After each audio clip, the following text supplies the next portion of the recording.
Hi നമസ്കാരം, ഞാൻ സൈന്ധവിയാണ്. എന്തൊക്കെയുണ്ട് വിശേഷം? നിങ്ങൾക്ക് എല്ലാവർക്കും സുഖമെന്ന് വിശ്വസിക്കുന്നു. അതുപോലെ എനിക്ക് സുഖം തന്നെയാണ്. അപ്പോൾ ഇപ്പോൾ ഞാൻ വന്നേക്കുന്നത് ബി ബി ഹൗസിൻ്റെ ഒരു അപ്ഡേഷനായിട്ടാണ്. കാരണം ഏഷ്യനെറ്റിൻ്റെ പേജിൽ തന്നെയാണ് ബി ബി ഹൗസിൻ്റെ മിക്ക അപ്ഡേഷനും വരുന്നത്. അപ്പോൾ ഞാൻ ഇന്നത്തെ ഒരു അപ്ഡേഷൻ കണ്ടതെന്ന് വെച്ചാൽ ബി ബി ഹൗസിൽ ബിഗ് ബോസ് ഈ സീസൺ ഇവിടെ വെച്ച് സ്റ്റോപ്പ് ചെയ്യുന്നതെന്ന് നമ്മുടെ ബിഗ് ബോസ് വന്ന് പറഞ്ഞിരിക്കുന്നു.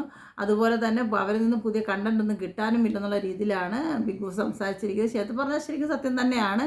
കാരണം അവിടെ നിസ്സാര കാര്യങ്ങൾ സംസാരിച്ചു അത് വലിയ രീതിയിൽ ബോംബ് പോലെ ആക്കുന്ന കുറച്ച് ആൾക്കാരാണ് അതിലുള്ളത്. കാരണം പ്രത്യേകിച്ച് അവരിൽ നിന്ന് കണ്ടൻ്റ് ഒന്നും നമുക്ക് കിട്ടാനില്ല.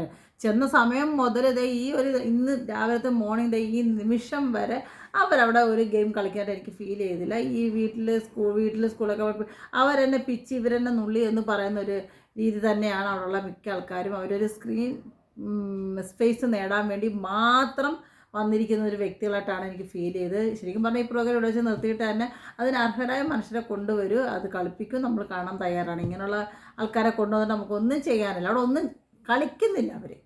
കാരണം ഇന്നലെ ആയാലും മെനഞ്ഞാന്നായാലും ശനിയാഴ്ച ആയാലും നമ്മൾ കണ്ടതാണ് ഇവരെല്ലാവരും കൂടിയിരുന്ന് ആ ഒരു ഗെയിമോ കാര്യങ്ങളൊന്നും ഇപ്പോൾ തിങ്കൾ ശനി ഞായർ, പിന്നെ ശനി ഞായർ മോഹൻലാൽ സാർ വരുന്നതെന്ന് പറയാം. ബാക്കിയുള്ള ദിവസങ്ങളിൽ ഇപ്പോൾ ഇന്നലത്തെ ഞായറാഴ്ചത്തെ ഇതാണ് ഇന്ന് വിടുന്നത്.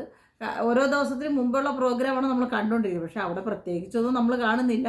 എല്ലാവരും അടുക്കള ചോട്ടിൽ എവിടെയെങ്കിലും സോഫയിലൊക്കെ കുത്തിയിരുന്ന് കുശലങ്ങളും കാര്യങ്ങളും പിന്നെ ഒരാളെ കുത്താൻ പറ്റുന്ന സമയങ്ങൾ കുത്തൊക്കെ തന്നെ ചെയ്യുന്നത്. പ്രത്യേകിച്ച് ഒരു കാര്യങ്ങൾ വിത്തുകൾ ചെയ്തതായിട്ട് ഫീൽ ചെയ്യുന്നില്ല.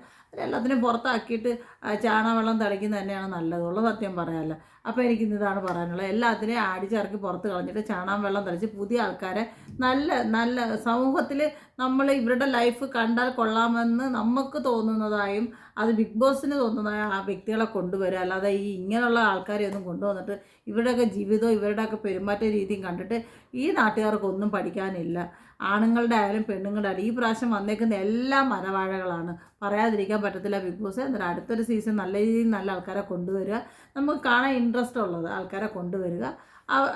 അവർ കളിക്കട്ടെ. അവരൊക്കെ ചില വ്യക്തികളുടെ ജീവിതം അറിയാൻ നമുക്ക് ആഗ്രഹമുണ്ട്. പക്ഷേ ഇവരൊന്നും ജീവിതം അറിഞ്ഞിട്ടൊന്നും കാലം നേരം എടുത്ത വൈകുന്നേരം വരെ യൂട്യൂബ് ചാനലിൽ കിടക്കുന്ന വ്യക്തികളാണ്.